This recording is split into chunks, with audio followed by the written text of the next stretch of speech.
Nous allons parler d'un sujet très intéressant. Quand le feu s'éteint, qui a mis le Saint-Esprit dehors?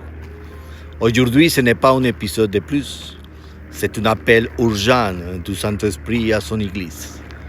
Un cri qui traverse les générations, un murmure que beaucoup n'entendent plus, mais qu'on continue de frapper à la porte du cœur.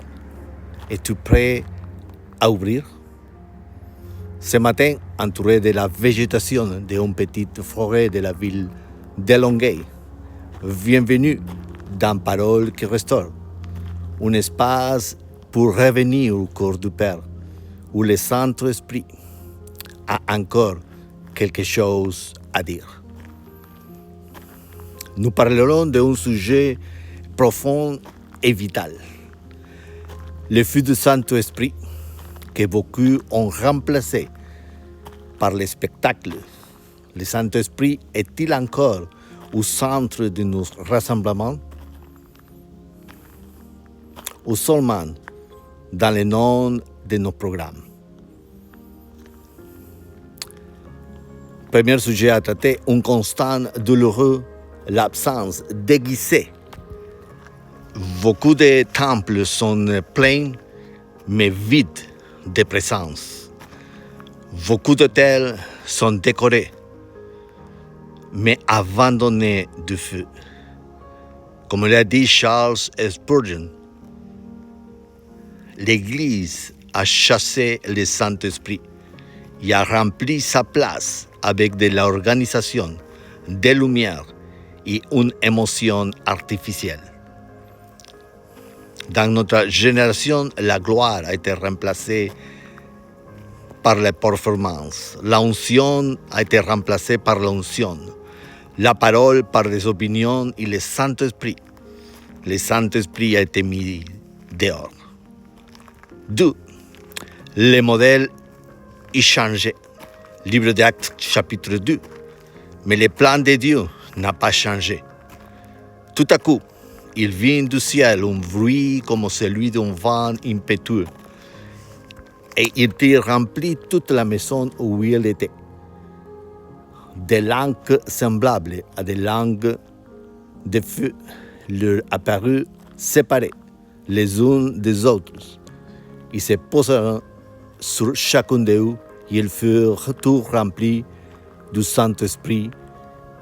Ils se mirent à parler et des autres langues selon que l'Esprit leur donnait de s'exprimer. Livre d'Actes, chapitre 2, versets de 2 à 4. Ce n'est pas une stratégie humaine. Ce n'était pas une mise en scène. C'était le ciel qui envahit la terre.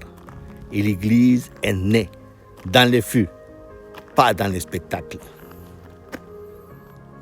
3. La prophétie qui nous concerne aujourd'hui. Livre de Joël, chapitre 2. Après cela, je répandrai mon esprit sur toute chair. Vos fils et vos filles prophétiseront, vos vieillards auront des songes et vos jeunes gens des visions. Même sur les serviteurs et sur les servantes. Dans ces jours-là, je répandrai mon esprit. Je ferai paraître des prodiges dans les cieux et sur la terre, du sang, du feu et des colonnes de fumée. Le soleil se changera en ténèbres et la lune en sang, avant l'arrivée du jour de l'Éternel, de ce jour grand et terrible. Alors quiconque invoquera le nom de l'Éternel sera sauvé. Le salut sera sur la montagne de Sion et à Jérusalem, comme a dit l'Éternel, et parmi les réchappés que l'Éternel appellera. Joël chapitre 2, de verset 28, verset 32 et Acte 2, verset 17 à 21. Ce temps, c'est aujourd'hui. La promesse n'est pas expirée, mais le problème n'est pas de savoir si Dieu veut répandre. La vraie question est, sommes-nous prêts à recevoir?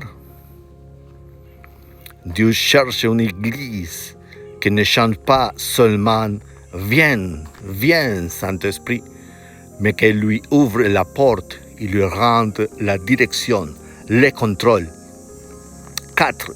La porte fermée. Apocalypse chapitre 3. Le Christ lui-même a dit, « Voici, je me tiens à la porte et je frappe. Si quelqu'un entend ma voix et ouvre la porte, j'entrerai chez lui. Je souperai avec lui et lui avec moi. » Apocalypse chapitre 3, verset 20. Quelle ironie! Jésus à l'extérieur de sa propre église. Le Saint-Esprit frappant à une église qui ne le reconnaît plus. Mais il appelle encore, il attend encore. Et quiconque invoquera le nom du Seigneur sera sauvé. 5. Revenir au premier amour. Un cri qui vient directement du ciel. Dieu ne cherche pas une église populaire. Le Seigneur cherche une église puissante, une église qui ne remplace pas sa présence par des écrans, mais qui l'attend à genoux. Une église qui retourne à son premier amour. Cet amour qui ne cherche pas de se faire seulement sa présence. Ce feu qui ne se fabrique pas, il se reçoit. Cette gloire qui ne s'imite pas, elle se manifeste. Prions. Reviens, Saint-Esprit, Seigneur. Pardonne-nous de t'avoir laissé dehors, d'avoir cru que nous pouvons faire Église sans toi, d'avoir remplacé la onction par le spectacle et la présence par l'organisation. Aujourd'hui, nous ouvrons la porte. Nous te redonnons l'autel. Nous te demandons de remplir à nouveau cette maison, comme au jour de la Pentecôte. Nous ne voulons plus avancer sans toi. Nous ne pouvons pas. Saint-Esprit, reviens au centre. Sois notre feu, notre force et notre vie. Au nom de Jésus, Amen. Amen. Ce n'est pas le temps d'être tiède. Ce n'est pas le temps seulement écouter. C'est le temps de réagir. Le Saint-Esprit n'a pas changé, mais beaucoup de cœurs, oui. Aujourd'hui, Dieu t'appelle. Dieu appelle son Église à revenir au feu, à renverser les hôtels vides et à raviver la flamme du premier amour. N'attends pas un événement, n'attends pas un réveil collectif. Que cela commence avec toi, maintenant. Le Saint-Esprit est encore à la porte et il frappe. Vas-tu ouvrir aujourd'hui? Merci d'avoir été avec nous dans Parole qui restaure. Si ce message a touché ton cœur, ne le garde pas pour toi. Partage-le. Abonnez-vous et suivez-nous sur YouTube. Donnez-nous des likes.